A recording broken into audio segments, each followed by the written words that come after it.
Hi అండి, పప్పల పొడి చేస్తున్నాను ఈరోజు. దీనికి కావాల్సిన ఇంగ్రీడియంట్స్ శనగకాయ పప్పులు, పొట్టిమిరపకాయలు, కొబ్బెర, తెల్లగడ్డలు, ఉప్పు అండి. శనగకాయ పప్పులు ఎన్ని తీసుకుంటామో పప్పులు కూడా అన్నే తీసుకోవాలండి. ఈ రెండిటికి సరిపోయే పొట్టిమిరపకాయలు తీసుకోవాలి.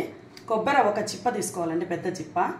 తెల్లవాయలు 3 తెల్లవాయలు తీసుకున్నానండి. తెల్లగడ్డలు 3 తెల్లగడ్డలు, తగినంత సాల్ట్ వేసుకోవాలి. దీన్ని ఒక్కోసారి చిట్లం పొడి కూడా అంటారండి కొంతమంది. పప్పుల పొడి అని కొంతమంది అంటారు, చిట్లం పొడి అని కొంతమంది అంటారు. ఫస్ట్ శనగకాయ పప్పులు వేపుకోవాలండి. వేగినాయండి శనగకాయ పప్పులు, చాట్లోకి తీసుకోవాలి. నెక్స్ట్ పొట్టిమిరపకాయలు వేపుకోవాలండి. ఆయిల్ వేసుకొని మీడియం ఫ్లేమ్ పెట్టుకొని దూరగా వేపుకోవాలండి. తర్వాత కొబ్బెర, పప్పులు, తెల్లగడ్డలు కూడా అండి 3 వేసి కొద్దిగా ఆయిల్ వేసుకొని దూరగా వేపుకోవాలండి. దూరగా వేగిపోయినాయండి, ఇంకా తీసేసుకోవాలి. స్టవ్ ఆఫ్ చేసుకోవాలి.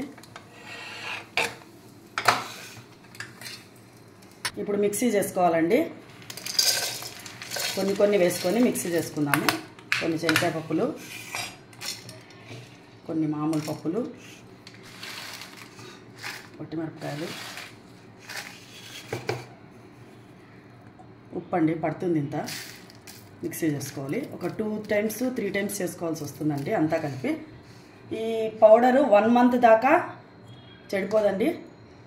అన్నిట్లోకి బాగుంటుంది. దోశలోకి కూడా బాగుంటుంది కదండి.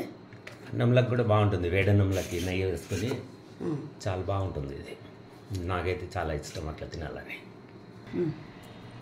సెకండ్ టైం మళ్ళీ మిక్సీకి వేసుకున్న తర్వాత రెండింటిని కలిపి ఒకసారి చేత్తో అంతా కలిపేసి ఉప్పు అన్నీ కలిసేట్లుగా కలిసి ఇంకోసారి లాస్ట్ ఒకసారి మిక్సీకి వేసుకోవాలండి.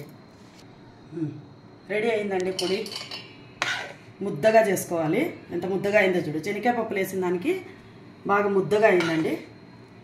చాలా బాగుంది చూడు, బాగా అయింది. ఇది ఇట్లా స్టోర్ చేసుకోవాలండి. పెద్ద డబ్బాలో స్టోర్ చేసుకుంటే బాగుంటుంది. డైలీ యూజ్కి అయితే ఆ చిన్న డబ్బాలో కొద్దిగా పెట్టుకొని డైలీ యూజ్ చేసుకోవచ్చు.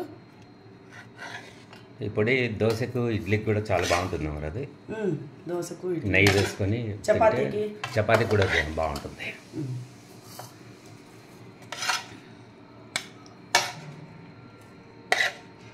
కొద్దిగా చిట్లం పొడి లేదా పప్పల పొడిని మీరు ఒకసారి ఈ విధంగానే చేసుకొని ట్రై చేయండి. 1 month దాకా ఉంటుంది.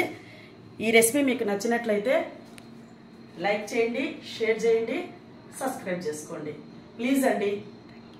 Thank you.